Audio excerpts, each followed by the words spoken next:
물잔 내려놓기.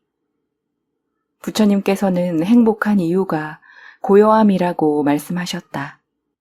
스승이신 아잔차는 거칠게 흔들리는 잎처럼 손을 흔들곤 했다. 그리고 바람이 멈추면 잎은 애초의 고요한 상태가 된다고 말했다. 나뭇잎은 우리 마음과 같아서 뭔가를 원하는 바람이 있을 때만 움직이는데 심지어는 뭔가 좋은 일을 바랄 때조차 그렇다는 것이다. 모든 바람을 떠나보내고 마음을 고요하게 하자. 달과 별이 비치는 곳은 산속 호수다. 물을 한 잔 들어라. 물이 전혀 움직이지 않는 완벽하게 정제한 상태를 유지해보라. 그럴 수가 없다. 아무리 집중하려고 해도, 아무리 오래 애쓴다고 해도 그렇게 되지 않는다. 그렇지만 부처님의 한없는 지혜와 연민을 통한다면 방법이 있다. 물잔을 내려놓는 것. 진리의 엄청난 불가사의는 바로 이것이다. 물은 그냥 놓아두면 완벽하게 고요해진다. 물이 흔들리는 이유는 오직 당신이 붙잡고 있기 때문이다. 나는 승려가 된 지 첫 해인지 두 번째 해에 털 진드기병에 걸렸다. 항생제 덕분에 간신히 목숨이 붙어있는 것 같긴 했지만 나아지는 기미는 전혀 보이지 않았다. 마치 내 생명력이 천천히 흘러서 빠져나가는 것 같았다. 그때 아잔차께서 병문안을 오셨다. 그분의 모습을 보는 것만으로도 아픔과 고통이 즉시 사라져 버렸다. 스승님께서 시간을 내주시다니 신경을 써주신 것이다. 하지만 스승님이 주신 가르침을 들은 나는 아랫도리를 걷어차인 것 같은 기분이었다. 넌 죽지 않으면 나을 것이다. 스승님은 그렇게 말하고는 가버렸다. 내가 듣고 싶었던 말씀이 아니었다. 나는 아잔차의 예측을 머릿속에서 되뇌었다. 넌 죽지 않으면 나을 것이다. 해줄 말씀이 그것뿐이었나? 어쩜 그리 무정하실 수가. 스승님이 한 말을 되새겨 보았다.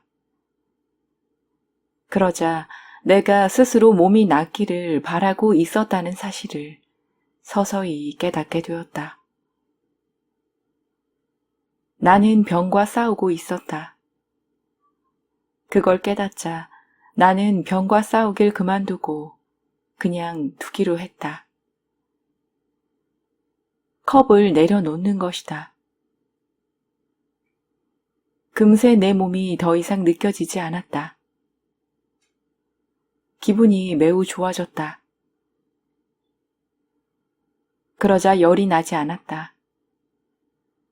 마음을 편하고 차분하게 먹고 뭔가를 바라는 마음이 멈추자 내 몸은 잔뜩 힘을 내며 치유가 되었다. 마침내 나는 평화로워졌고 떨림은 멈췄다.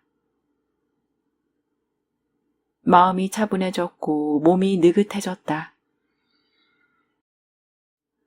나는 행복해졌다.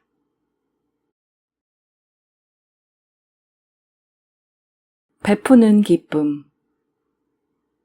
베푸는 일은 엄청난 기쁨을 준다. 누군가 눈앞에서 빈 그릇을 흔들어대고 있어서가 아니다. 베풀면 재미가 있기 때문이다. 나는 오래전에 베푸는 일을 통해서 우리가 얼마나 많은 에너지를 얻는지 배웠다. 왓파퐁에서 수련승려가 되려고 준비하는 젊은이들은 입을 승복 가사를 직접 염색해야 했다. 나 자신도 같은 과정을 거쳤다. 일종의 가입 의식으로 어떤 길을 가기 위한 약속을 시험하는 것이다. 승복을 염색하는 동안에는 끔찍하게 더운 곳에서 며칠 동안 잠도 자지 못한 채 비참할 정도로 후텁지근하게 보내야 했다.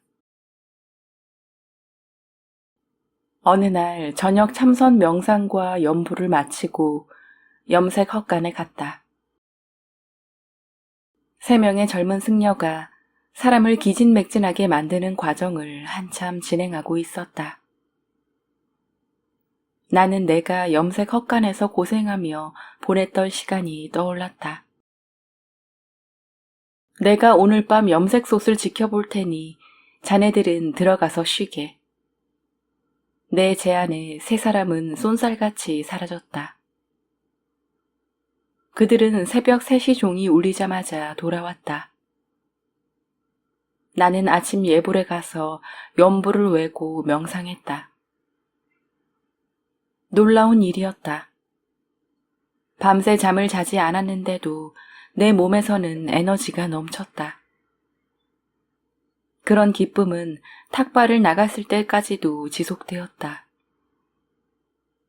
너무 이상한 기분이어서 나를 지도하는 선배 승려에게 규칙을 어기고 수련 승려들이 염색하는 일에 도움을 주었다고 고백했다. 제 몸에 왜 이렇게 에너지가 넘치는 걸까요? 전 지금 36시간째 잠을 안 잤는데요. 사람들을 도우면 그런 법이야.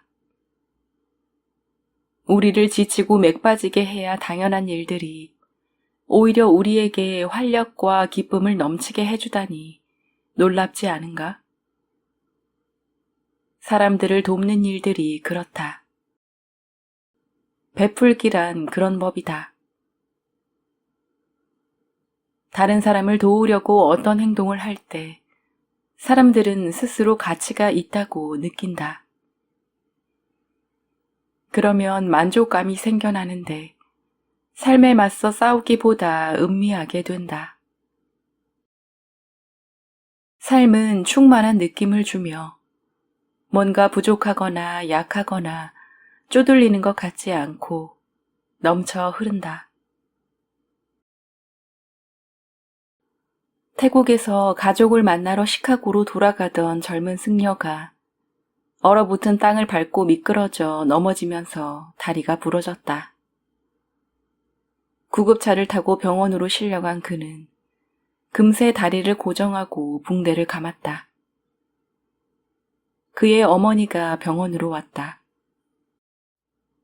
깁스를 한 채 병원 침대에 누운 그를 보고 어머니는 환하게 웃었다.